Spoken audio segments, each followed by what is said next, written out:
ఇంకొక బుల్లెట్ దించినా కానీ మా టీం అయిపోయింది మామ. మేము దిగిన ప్లేస్లో ఎవడు దిగలేదు అనుకుంటే వీడు ఎవడో వచ్చాడు మామ. మా టీమేట్ అయితే వేసేసాడు, నేనైతే వీడిని వేసేసాం మామ. మా టీమేట్ దగ్గరికి అయితే వెళ్ళిపోయా రివైవ్ కు. మా టీమేట్ కి రివైవ్ ఇచ్చి అయితే స్టార్ట్ అయ్యాం ఇక్కడ నుంచి. అక్కడ నుంచి సర్ఫ్ బోర్డ్ వేసుకొని దీని మీదకి వెళ్తూ ఉంటే ఒకడు తలిగాడు మామ. వీడిని ఫాలో అవుతూ నేను వెళ్ళా, మా టీమేట్ కూడా రమ్మన్నా. అయితే వీడు నా వెనకాల వస్తున్నాడు, నాకైతే ఫుల్ హీల్ ఇచ్చాడు మామ. ఒక మెడికెట్ అయితే వేసాడు, ఎక్కడ ఆగుతాడో అక్కడ వీడిని వేసేయాలి మామ. వాడిని వాల్ బ్రేక్ చేసి నన్ను వేసాడు మామ. నేను కూడా వాడిని వేసా హెడ్ షాట్. మా టీమేట్ వచ్చాడు ఇప్పుడే, ఇక మా ఆవిడ రివైవ్ ఇచ్చాడు. అండ్ వీరు రివైవ్ ఇచ్చే లోపు వాని టీమేట్ కూడా వస్తున్నాడు మా వచ్చేసాడు.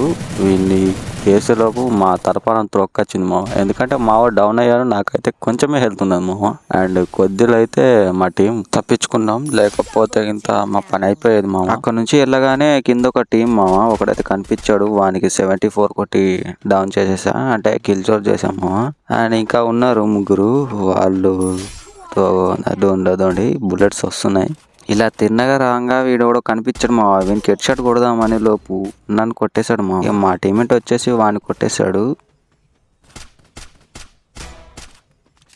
నా టీమేట్ అయితే ఇక్కడ టీం ఉన్నది లేనిది చూసుకోలేదు మా, అనవసరం అనుకున్నాడు. నాకైతే ఫాస్ట్గా రివైవ్ ఇచ్చేసాడు, నేను కూడా అంతే ఫాస్ట్గా అదే ప్లేస్లో దిగుతాను. నేను ఇలా దిగానో లేదో మా టీమేట్ని లేపేశారు మా.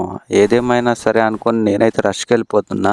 వీనికైతే 2 బుల్లెట్ M10 దించా, ఒకటేమో AC-8 తోటి కొట్టా. మా టీమేట్కి రివైవ్ ఇచ్చాం మామ. ఇంకోటి దిగాడు, వీడే మామ మా టీమేట్ని కొట్టినవాడు. వానికి కూడా ఫుల్ స్ప్రేతో కొట్టేసా, టీం వైపౌట్ అయింది. అక్కడ నుంచి జోన్కి వెళ్దామని వెళ్ళాం మామ. దారిలో ఈ పాప ఎవరో కనిపించింది, పాపనైతే 41 కొట్టి ఇక్కడికి వచ్చాక ఫుల్ కవర్ లో ఆడుతున్నాం మా.